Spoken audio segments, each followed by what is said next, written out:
welcome to beautiful Lake Kincaid down in southern Illinois. I'm your host, Jared, and in this episode, we're going to be covering an event that happens tomorrow. I'm doing some pre-fishing for the Southern Illinois Kayak Club Classic Tournament.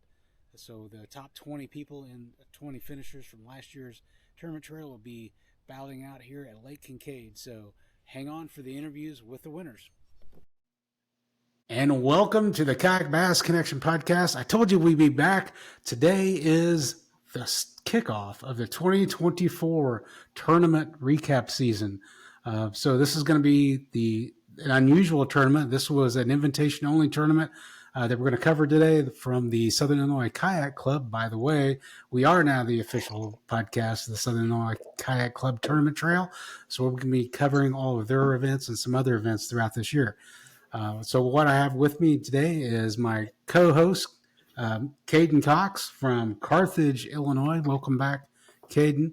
Also have our first through third place finishers. First place was Darren Hemker from Germantown. Darren's been on the podcast so many times, he probably should be a co-host.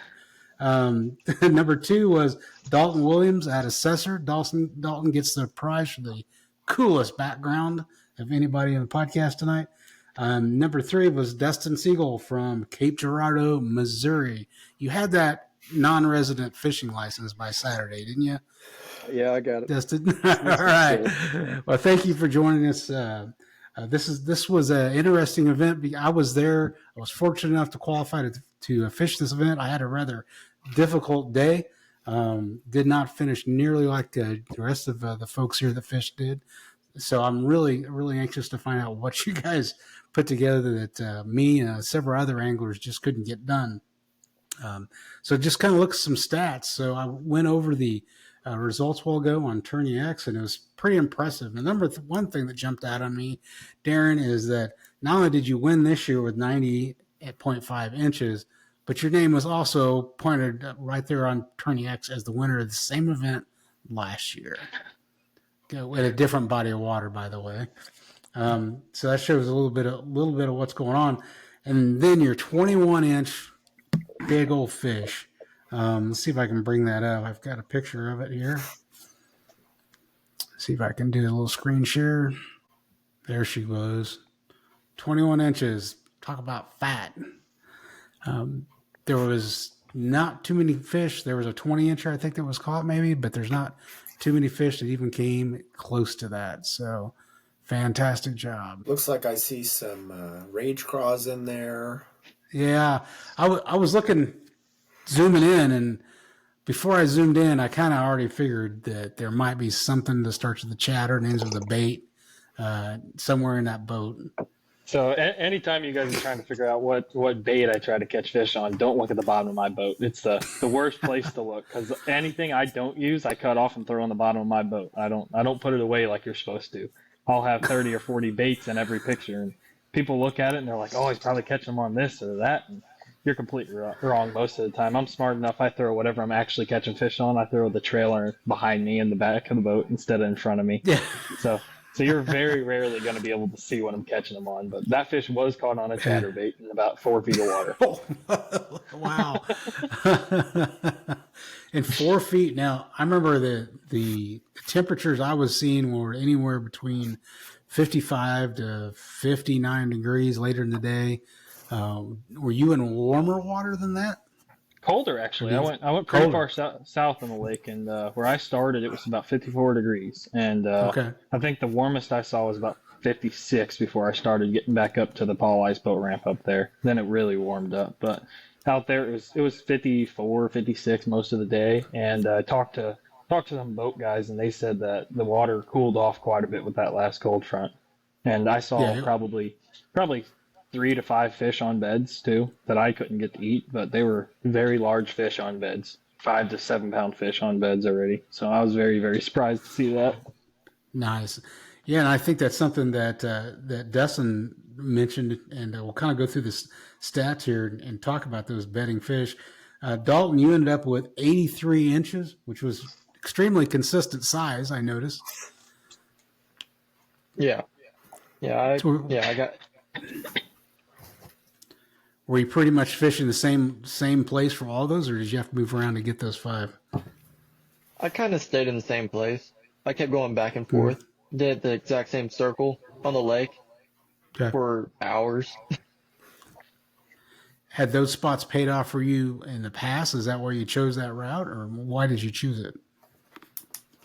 I fished Kincaid in boat tournaments too, so I was kind of used to the lake. Well, not as much as Darren since he got first, but I kind of knew like I've caught a big one here before, and I just kept hitting the same places that I've caught big fish at before.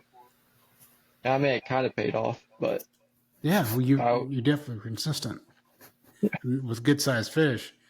Moving on to third place, Dustin. This kind of amazed me. I started looking at this a little bit. So talk about consistency. Dustin had 78.75 inches. He had a 16, a 16, a 15.75, a 15.50, and a 15.50 fish. So no more than a half-inch deviation between all 5 of the fish that you ended up scoring. What do you count for that? They all came off the same exact spot. I mean, there was 5 others that were about 15 inches too.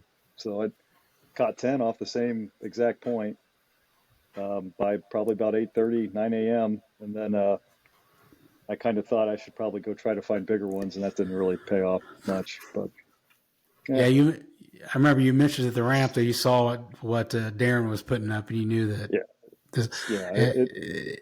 It's one of those things now, you used to, if it's an AOY event, I mean, top 5 is pretty good, get your points, and, you're kind of happy, and I probably would have just stayed there. It's the same point I fished Kincaid last year and got second, and I got 79 inches last year off that point. So I kind of knew the size class on that point, but I kind of figured I needed to move around a little bit and try to find some big ones. And I went out to Kincaid a couple weeks ago, and there was a bunch of big ones back in the little creek coves back by the Paul Ice Ramp, and I hooked into a 20 and a few over 17, and none of those were there or biting last Saturday, so it's kind of disappointing. But yeah, well, that's why they call it fishing, right? So, Darren, what do you think was different about the locations that you were hitting versus say what Dustin was hitting? I mean, I'm not really sure technique? what changed it that much. I think technique had a lot to do with it, and I think I was fishing areas that most people are not going to be fishing. I think I was fishing fish that weren't pressured at all, because you look at most people that go down a bank, any boat or kayak angler, they're casting at the bank with a chatterbait, and they're only in the strike zone for about I would say 10 feet. They're really in the strike zone. After that, you're out of the strike zone. I mean, you might have a 40, 50 foot cast, but you're only in the strike zone for about 10 feet. Once you get after 10 to 15 feet off the bank, you're not where you need to be. And what I was doing is I was going, anybody that watches me fish a chatterbait, I fish it like nobody I've ever seen. And I fish about 3 feet from the bank, and I cast, and I'm in the strike zone the whole entire cast. I've had so many fish I've caught within 3 feet of my boat where they come and eat it right next to me because I'm in the strike zone the whole time versus somebody else that's only fishing in the strike zone for 10 or 15 feet every cast. So you think are you making more casts then because they're shorter? Not really more. I would say more target specific. I'm casting at certain things. I see a log or I see something that I really think a fish is going to be holding to, or a grass pocket or something like that. I make a very, very specific cast, and I try to make that chatterbait one, especially on a chatterbait, which is like my favorite bait in the world to fish. I like making it very, very lifelike. I'll be jumping it and popping it pretty hard. I'm not going to just sit there and straight retrieve it, because you straight retrieve it, those fish see that all the time. They don't see a chatterbait looking like a crawdad, just flipping through the water, stopping and going. I think 3 of my fish that I caught during that tournament that counted, I all caught on the pause whenever I was reeling, and I just stop reeling, and then they just smoke it every time I stop. Because in my mind, what's happening is that fish is chasing it, and as soon as it stops, they just run full force into it. They can't stop. They could, but they're not going to. That bait stops in front of them. They can't resist it, especially a feeding pre-spawn fish. Oh yeah, they love it. Yeah. So what stage do you think yours were all pre-spawned? Did you guys see any evidence that some have already spawned and moved back? The big fish, I believe, was spawned out. My biggest fish, the 21 incher, her tail was a little torn up, and she kind of looked exhausted, in my opinion, just looking at her. But the rest of them, everything else I caught looked pretty pre-spawn. Yeah, if you go out to that what is that called, the Glen Schlimpert Recreation Area, go all the way back into those coves. I actually saw fry there the week before. Wow. But that water up there was like 66 the week before when I was there. It was getting pretty hot. Where I'm at, yeah, they're moving shallow. I caught one actually yesterday. I went out and it was post spawn. Yeah. So Dalton, what were you fishing for? Do you think those fish you had were pre-spawn or?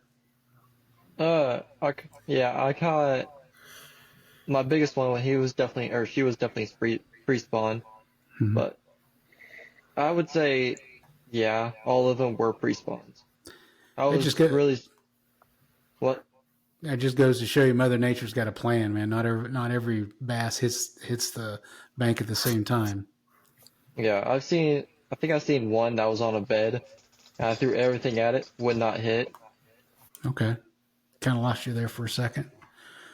So now, virtue of this tournament, one thing I didn't mention is that the only person that got a check was first place, because it was the championship for SIK from 2023.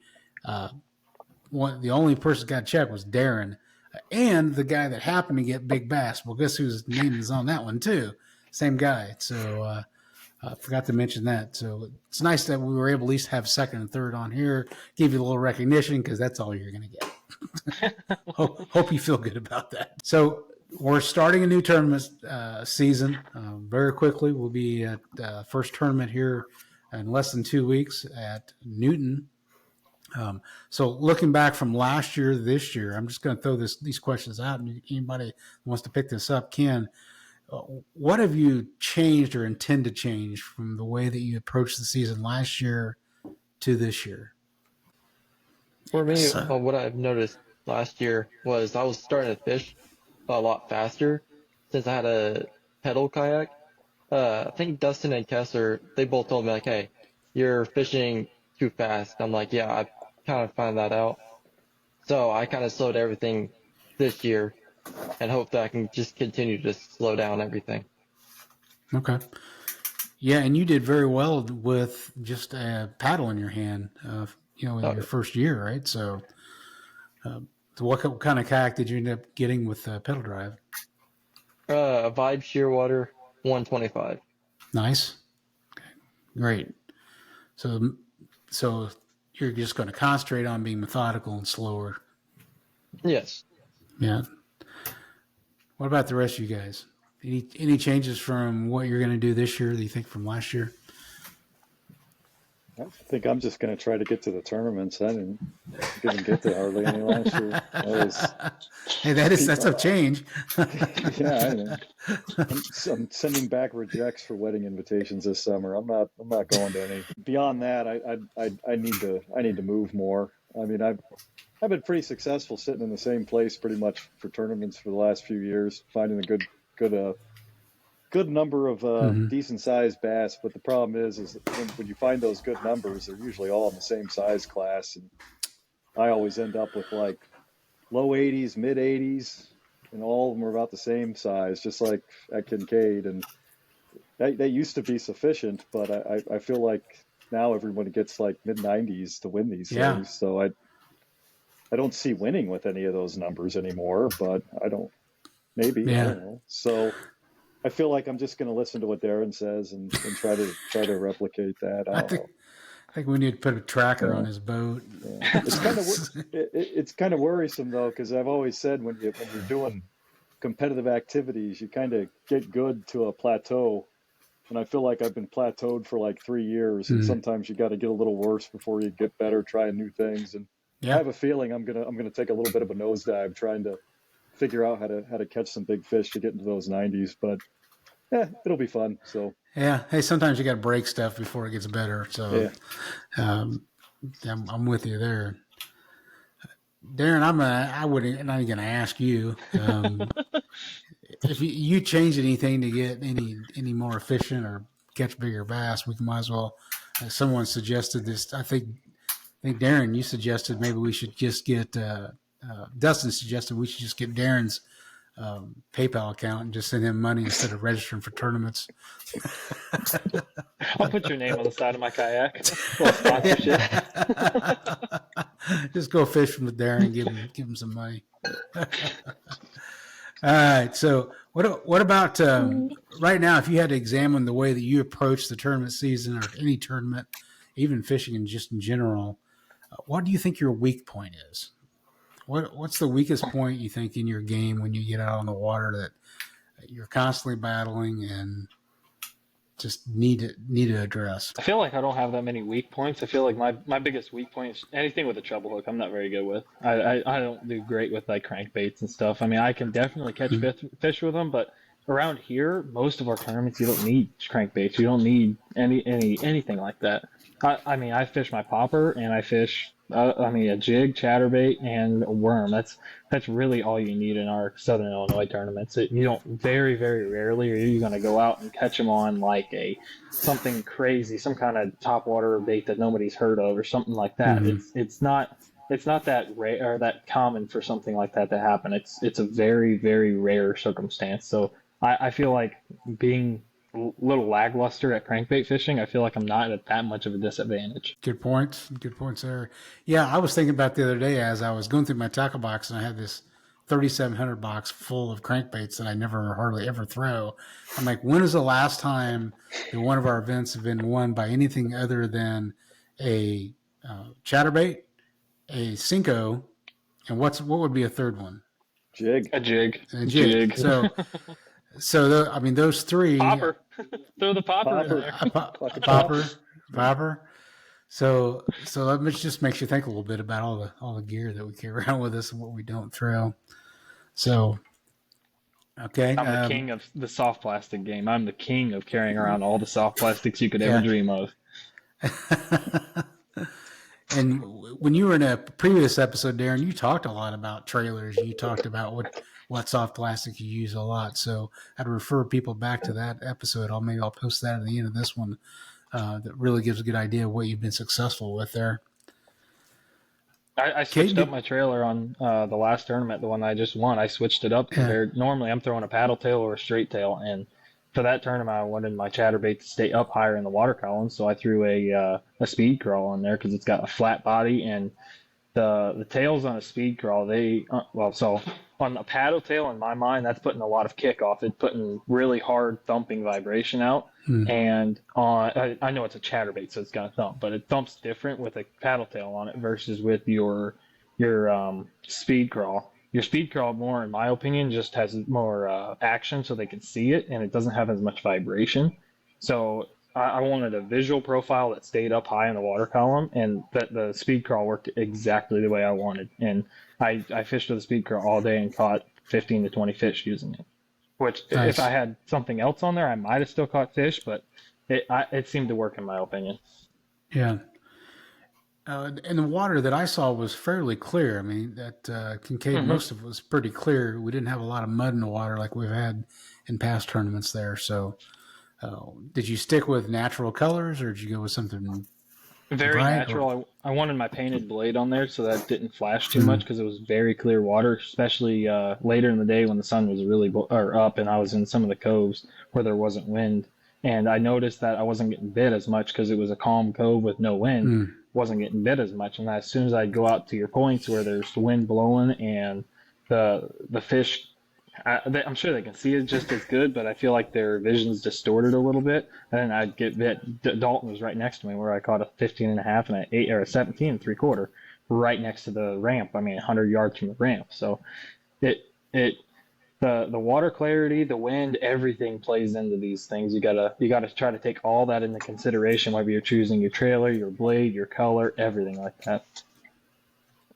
Yeah, I saw Dalton shaking his head whenever you mentioned that. I take it at that point you weren't having much luck there, Dalton, right there at the ramp. Well, I've caught my fish. Then he suggested, we were right next to each other. And he's like, oh, I need to submit my fish. So I'm like, oh, I probably need to do that too. So I stopped fishing. got on my phone to submit all the fish. Here he comes beside me, catches a 17 in front of me. I'm like, I would have just kept fishing. I would have probably caught that fish. It was funny because I caught that 15 and a half, and then he went to go like in front of me, and he made 2 casts, and I was like, man, I probably should submit your fish or something like that. And he started submitting them, and then I also said, I was like, man, he's just gonna come up here and take my spot. And 2 casts later, I caught the 17 3/4. It was perfect timing. Yeah, well, that's a good strategy. Hey, why don't you play with your phone for a while? And I'm going to cast to these high percentage I'm more spots than over just here. a pretty face. I got a little bit of a brain behind me.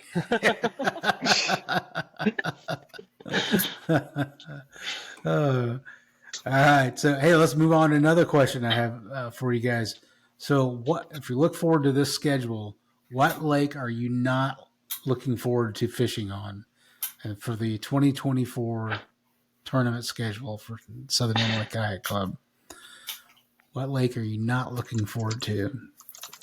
I gotta look at the lakes. I don't even know Yeah. where we're fishing. I would say probably Grassy or Taylorville, since I haven't been on those lakes. And I don't think anyone in our club fished Taylorville yet. So I think it's going to be on common ground that no one's fished it yet. But Yep, I'm going to agree with Dalton. After we had the biologist on last week, Jared, I did a little research and made 2 phone calls, and Taylorville's not looking so good for me, I guess. So it's going to be a tough one.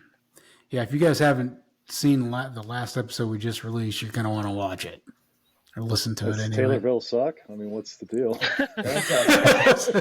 Well, the town, I'm sure, is full of wonderful people, but the lake is not exactly Newton or Cedar. Oh, I like That's those my tournaments. style I can tournament. win these small fish tournaments, man. Yeah. Watch out. Yeah, That is Little Grassy, Taylorville. Those are my lakes. You guys are in trouble. that's one way to look at it, right? You don't have to find 20-inch fish if they're all 12 and if a 12 and a half incher puts you over the top. I tell you, Newton scares me. I like Newton. I love the lake, but man, that lake scares me because I know everybody can put up 90 inches. It's not it's only the best angler here putting up 90. It's everybody legit can put up 90 inches at Newton. That's what I say too. Newton Lake is the one I don't look forward to. I have not that I'm not going to have fun. I think we're all going to have a great time. I love the lake. We all stay at the cobblestone and have a good time together, and the lake's great for fishing. But man, there's days out there where I've got like 87 inches, and I'm like top 3. And then you get done, and you're like in 6. Yeah. I mean, Our club has grown so much. Like just showing up at Kincaid, I had 90 inches. Any other, like 3 years ago, you show up to the ramp with 90 inches, you're guaranteed winning that tournament. Now I showed up to the ramp at Kincaid, I was like, man, did somebody else put up 95? Because if I had that good of a day, who knows? I mean, it's our club has grown so much in the past couple of years. There's a lot of really, really good anglers on our club now.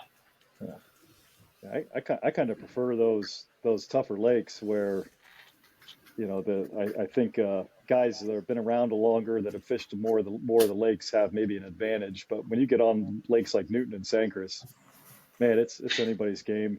I mean, everybody puts up 85 inches on those lakes. So I haven't won Newton yet. I've got second there. I'm gonna go see if I can get me a green trophy to bring home for that one. No, we need to keep it the same. You don't need to win anymore. That's like the only lake. That's like the only lake I wouldn't bet on there. Because I'm telling you, so it's going to be somebody that you wouldn't expect will win that. Dark horse, and just come from. Awesome. I hope I get to interview myself then in about 2 weeks. I hope so. I mean, if you hit the right banks there, you can pull in 518s in no time at Newton. I mean, it's a lot of big fish there. It's a great fishery. It is. What was it, in the top 15 in the nation or something? Bass Magazine named it one of their top lakes. And oh, did they? So, yeah. And good thing they don't know about Cedar then. Yeah. It's a good thing they don't know about Sancris, because every year when I put ththose stats together for the lake, Sancris is our best lake every year in terms of total performance. I mean, I think Sancris, we underrate that a lot. We talk so much about Newton and Cedar, but Sancris blows them all away. That'd be something interesting to have a podcast over, is all the stats on how like the season went the year before, how the fish stats. Yeah, I'm always surprised because every year I have some stupid things where I score the lakes that I just made up one day. And I do like the number of anglers that showed up. That's not weighted as high as percent of people with limits, average fish submitted, and all that stuff. And I'm always thinking it's going to be Newton or Cedar, and it's always Sandcrest that comes out with my point scoring system. Huh. And Now, it's completely arbitrary, so it probably means nothing. But so Dustin, I knew somebody was keeping stats in the background. So kind of walk us through that. What kind of stats do you pull from different events? I keep track of everybody's fish that they submit for their top 5. So keep all their averages, their standard deviations, and keep track of their average place and standard deviation in places, so you can kind of see who's the most consistent at size class of fish they're catching, what place they're finishing in tournaments. And that's how we kind of give out those awards at the end. The most consistent angler is in terms of placing, most consistent in terms of size of fish. Hey, that was me last year. Yeah. I just have a big Excel sheet that I just plug all the numbers in every tournament, and they pop out. Like I said, I do the same thing with the lakes, but it's pretty arbitrary. There's some scoring things that probably shouldn't be on there, like number of people that show up. But I like putting that on there because it kind of gives you an idea of if the numbers are skewed any one way or the other, if there's very low number of people or something. But it helps with planning too, right? Do you want to return to the lake where you're only getting 20% of the people showing up? Yeah, and it's nice just to have the Excel sheets to look at and say, okay, so first tournament's always packed, second tournament's always the most people show up, and then everything dies off until the last tournament of the year, and then it picks back up. And that's pretty standard from year to year. I think a lot of guys show up for the first 2 hoping to cash checks and don't, and then they kind of drop off, and then the end of the year, everybody wants to fish one more at the end. But it's pretty consistent. That's interesting. I had no idea that you did that. That's great. Yeah. And some of them always surprise you too. Like Coffeen was always a pretty crap lake for years, and now it's just blown up the last 2 years. I mean, I don't know if they're doing something different with the fishery, but I'd love to see kind of some of the I need to start downloading the electrofishing reports and kind of see if that's trending with what we're seeing in terms of our catches on the lakes, because Coffeen, I would say right now, is probably the 4th best lake we fish, which is behind Newton, Sandcrest, and Cedar. Yeah, we actually covered Coffeen in the last podcast with a biologist there. So, and I don't think 4 years ago nobody would say that, because the average person won with like 70 inches. I mean, it was not a great lake, but yeah, something's taken off there. Well, like the biologist said, it took the lake a couple of years after they shut the power plant down to really get accustomed to being more of a natural lake than a power plant lake. That power plant really helped the lake, and once they shut it off, it killed the lake for a couple of years. I also think we're just getting better. I mean, that definitely could be something. Yeah. When we go to these same lakes every year, that's another. Coffeen's another one that I kind of look at as I'm not super excited about, because in my head at that time of the year, I kind of already know what I'm going to do. Taylorville to me sounds interesting because I have no clue what I'm going to do there. So it's going to be a fun one. Yeah, that sounds more fun to me to go to a new place. But yeah, I like that wild card. Yeah. Maybe it'll be like Prairie, and we'll all be pissed off at the end. I'm excited for Grassy. I like Grassy whenever we went there. Yeah. Little Grassy, I always have fun there too. Fun. You never know what you're going to expect at Little Grassy. I bet I caught 60 fish that day. Yeah. I tore them up and won the tournament right in front of Dustin and Reese. Yeah, that was great. That was very upsetting. Right. That was Reese's fault too. I'll blame him for that. I got a green trophy that I look at every night. Yeah, that was actually a really good story. We were going back to the ramp, and I ran into Darren and Reese, and I'm like, I always quit these tournaments early. Well, at least I used to. I don't do that as much anymore. On the way back, I said, well, I'm done for the day. And Darren goes, yeah, I'm pretty good, because we kind of thought we were probably in first, second, or third, because everybody else sounded like they were struggling. And then Reese was asked how many inches I had, and I told him. And Reese goes, I'm only 1 fish away from you. I just need 1 upgrade. I'm going to keep fishing. And then Darren's like, well, if you're going to keep fishing, I'm going to keep fishing. And I'm like, well, I'm not fishing anymore. And then Darren made like 1 cast and went leapfrogged both me and Reese. And we're like, shoot. I mean, So then I started fishing, but it was a waste of time. Had all my stuff put away. It was like 15 minutes left in the tournament. Yeah, too. It was like right at the end. Hey, but that's important. I had something happen this tournament that I've never had happen before. I was look at my graph, and it was 2:28. The cutoff was at 2:30, and I said, "Okay, one more cast. I got time for one more cast." And I was making my way back to the ramp. Well, there was a bass boat that was blocked. It was between me and the bank, and I was kind of a deeper area. And I glanced down at my side scan real quick. I'm like, there's some structure down there. And I threw out, and I looked down, and I was rolling it back, and I looked down at my clock, and it said 2:29 bite. And I got that fish on. I got it on the board at about 20 seconds to go. And then it was 11 and a half inches. No. See, I did that at Sankers last year. Last year at Sankers, we were sitting right on that power tower. We were all kind of aggregated at the end, and I did the same thing. It was 2:28 or whatever, and I was like, well, one more cast. Better pop this shaky head back really fast. And a bluegill smoked it, and I could tell it was a bluegill, so I just didn't do anything. And then right when that bluegill let go, it was just whap. But it was a big 18 and a half incher, and I had like 8 seconds left at the end of that. Had my rod sitting in the water, but it was hanging on the power tower. It was great. I jumped to like 12 places with that last fish. That was awesome. Hey, that's a big lesson. Yeah. Yep, that was the same tournament that you caught the one right at the end, and I caught the one right at the end with 5 minutes left and got big bass. Yep. Oh, nice. Wow. That was a funny day because I watched that happen. You were yelling and screaming. Oh yeah, and I won a tournament with a popper. I've never fished to the end until that day. That was the first time. Usually it's like 30 minutes left. I'm like, time to pack up. That was a weird tournament. I won it with a popper in 2 feet of water, and everybody else was fishing a power tower in 20 feet of water with a 5-foot jump up. Yeah, that's great. Awesome. All right, a couple more questions, guys, before I let you go today. These are going to make you think a little bit. So, what angler have you learned the most from? We've all had those people that are mentors or people that guided us through the years, or maybe it's somebody we've never even met, but maybe through social media or television that really has made you a different or better angler. Who would that be? For me, it's guys that aren't in the league anymore or never were in the league. I think Luke Brozovic is who really got me kind of good to fishing in tournaments. I mean, he was really good telling me what to do. Then my old college roommate. Yeah, he used to fish in our league a lot. He was pretty good. He does a lot of boat tournaments. He lives up by Peoria or whatever you call it. But then my old college roommate Phil, I still never beaten that guy when we've gone out fishing.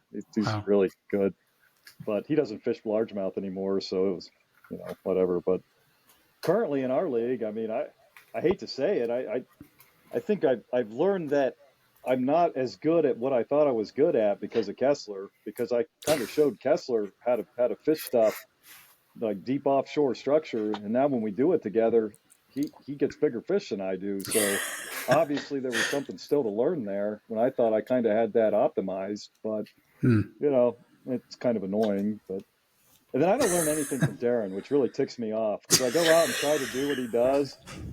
And I actually was talking to Kessler about this today. There is some variable that literally Hemker doesn't know he's doing, and so he can't tell us because he doesn't know he's doing it. I think it's the hair. I think it's something. I think it's a golden aura. The fish look up, and they think he looks like the second coming or something. He's got like a halo around his head. Darren's a pretty open book, and he tells you everything he's doing, and then you try to do it, and you don't come close to doing what he gets. So, really, it's really unhelpful. To be honest with you, I feel like I'm just wasting time because it's something that he doesn't know how to explain. It just comes natural. Whatever. I'll keep my mouth shut next time. I bet. No, I like going out there and not catching fish. So keep telling us. I like it too. It makes me money. I mean, I like it. Yeah. Dalton, what do you think? Is there anybody out there that has helped you along? I got 3. One, probably Darren.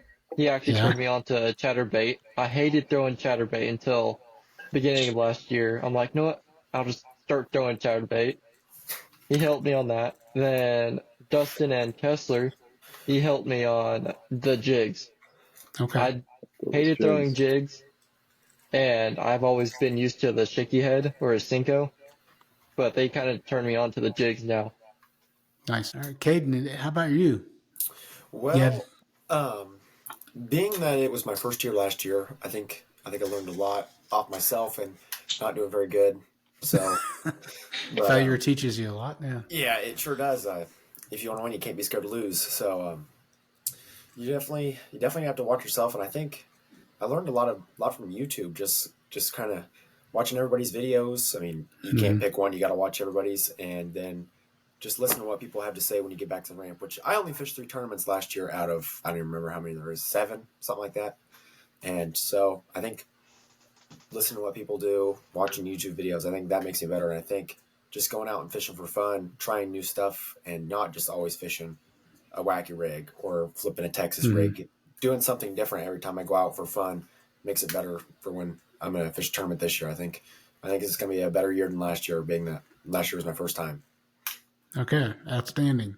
That's what it's all about, right? Progression, getting better, and learning, and another part of that is the fellowship part of it, especially when you're fishing in a club. You get to know more people as the year goes on. It's part of the learning experience.